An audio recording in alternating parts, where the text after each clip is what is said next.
So ayan, magandang morning sa inyong lahat mga madam sir, mga boss. So another property po ulit ang ipapakita po namin sa inyo sa araw na ito. So ito naman po ay 7,000 square meter yung binibenta po nila, pero kabuuan po niya is 2.6, pero 7,000 square meter lang po yung binibenta po nila.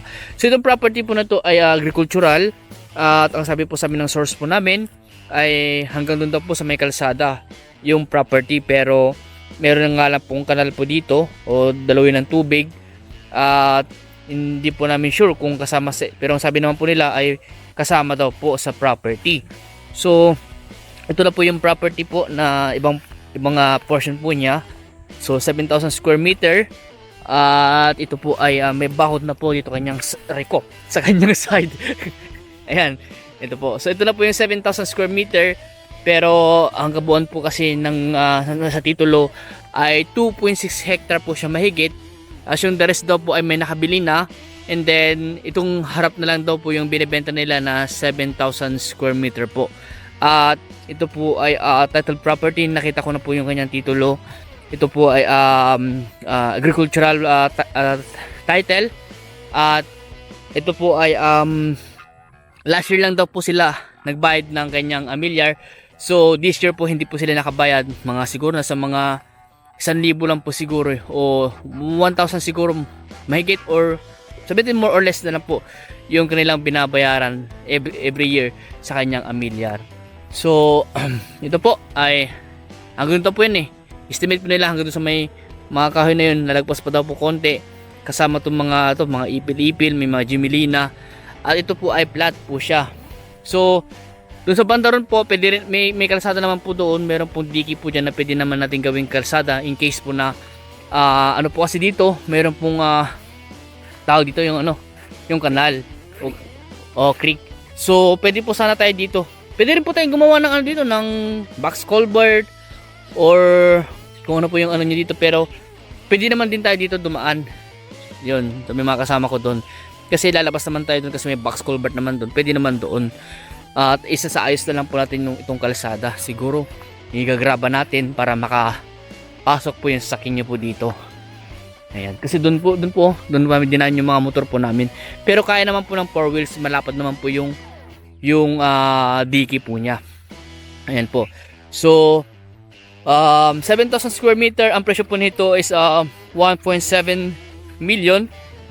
At kung pwede siguro all in na lang din siguro yung 1.7, kausapin na lang po natin yung mismong mga nagbebenta po dito. Ayan. So ito po ay extrajudicial, pero ang gagandahan po nito, silang magkakapatid daw po ay may pinirmahan na daw po silang extrajudicial settlement. Ayan po, ang sabi po sa amin ng source po namin dito sa property po na ito. At ang maganda po dito ay flat po siya, patag, at pwede nyo pong i-develop ito. Pwede nyo pong gawing kung anong gusto nyo gawin. Pwede kayong mag-alaga ng mga hayop dito, mga ilang heads na baboy, ganun, o mga ilang heads na manok. Pero yung mga maramihan ay hindi po pwede, yung mga industrial, ganun. Tsaka maliit lang naman po na area to, 7,000 square meter. Mahigit kalahating hektarya po siya, o kulang-kulang 1 hektarya po. Ayan. So lalagpas pa daw dito baka lalagpas pa daw po dito yung 7,000 square meter. So kailangan pa nito ipa-geodetic, ipa-subdivide, tsaka ipa-approve yung plano, dahil yun nga po ay ang kabuuan kasi ng titulo ay nasa 2.6 hectare ang nasa titulo po. At yung the rest daw po nun ay nabenta na po nila, at ito na lang daw po yung ibebenta po nila nandito sa harap. So nasa likod daw po yung nabenta nila Yun po ang sabi po sa amin ng source po namin. Sabi lalagpas pa daw dito pero siguro mas maganda po yun nga, ipa-geodetic na lang natin, para-relocate natin, kukunin natin yung 7,000 square meter na ibinebenta po nila. Ayan.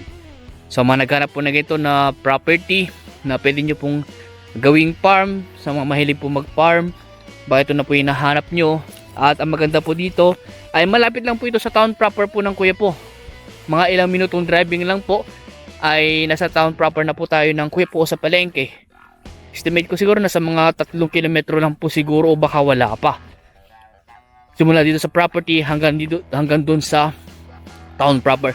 At maganda dito, malapit lang po dito yung yung bypass road na ginagawa. Mga mga isang kilometro lang siguro, baka wala pa po yung bypass road na ginagawa dito. Ayan po. So, marami rin pong kapitbahay. Ayan, tsaka hindi po nakatakot. May power line na, may internet connection na rin po dito. Magpapakabit na lang po tayo. Source of water, hindi ko lang po napansin kung meron pong nawasa po sa may kalsada. Pero kung wala po, ay pwede naman po tayong magpa-install ng deep well. Ayan, may mga contact naman po kami sa pagpapa-install po ng deep well. Ayan. At ang maganda rin po dito ay mabait ang mga tao po dito. Ayan. So, kung may katulungan po kayo sa property na ito, tawag na lang po sa akin. Naka-flash naman po sa screen yung aking contact number. At pwede nyo rin po akong kontakin sa messenger ko po, sa Viber o sa WhatsApp po. Ayan. So, tignan natin dito sa ibang part ng property, baka sakali. Ay, para may pakita ko rin po sa inyo. Ayan po. So, okay. Ayan. Ito po yung ibang part po ng property. Kasama po ito itong mga puno na ito. So, ang boundary po niya dito po sa may matarim na palay. Yung may tarim na palay ay ibang may-ari na po yan. So, ito po. Ang estimate kong frontage po siguro nasa mga po ito. Nasa mga 30 plus po siguro yung frontage. Sabihin natin 30 meters more or less na lang po yung frontage mula diretso doon. Ganun po siya. So, baka nga po kasali pa yung mga kawayan na yan sa property. Kaso nga lang po meron na pong creek po dyan sa harap po ng property. So, gagawa na lang po tayo ng box culvert or pwede naman po tayong dumaan na lang po dito sa side sa may diki po niya. Pwede naman po yun. Ayan. So, may mga puno po ng Jimelina, ipil-ipil. Yun po yung mga tumubo po dito ng mga puno. At ang maganda rin po dito ay pwede naman tayo magtanim ng mga fruit bearing po dito. Ayan. So, ito po ay titled property, extrajudicial pero settled naman na po.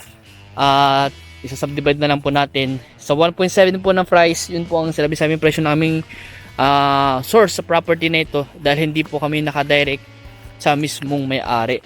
So, kung ano po yung sinabi ng aming source, yun po yung aming sasabihin din po sa inyo dahil nakadepende lang po kami kung anong detalye ng property ang sinabi po niya sa amin. Ayan. Dinig ko po 7,000 square meter titled property, ang presyo 1.7.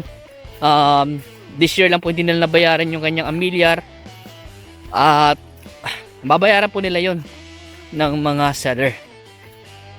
Tapos agriculture agrarian title po siya pero matured na po siya. 1988 po, 1998 yata na award yung kanyang titulo. So matured na, pwede na po nilang ibenta at pwede na rin pong i-transfer. Ayan. So kung may ibang katanungan po kayo, tawag lang po kayo, message nyo lang po ako, try ko pong sagutin yung katanungan nyo po regarding po dito sa property na ito. Ayan. So maganda rin po ito, pagtaniman ng gulay. Sa mga mahilig po maggulay po dyan, baka ito na po yung nahanap nyo. At pwede kayong tanim ng mga sitaw, ayan, mga saluyot, ano man po yung gusto nyo tanim na gulay, pwede po dito. Huwag lang po yung mga gulay po sa Baguio, hindi po tutubo dito. Ayan. So hanggang dito po muna. At please, follow and subscribe po para sa mga ibang mga property po na iba-vlog po namin. So maraming salamat po and God bless.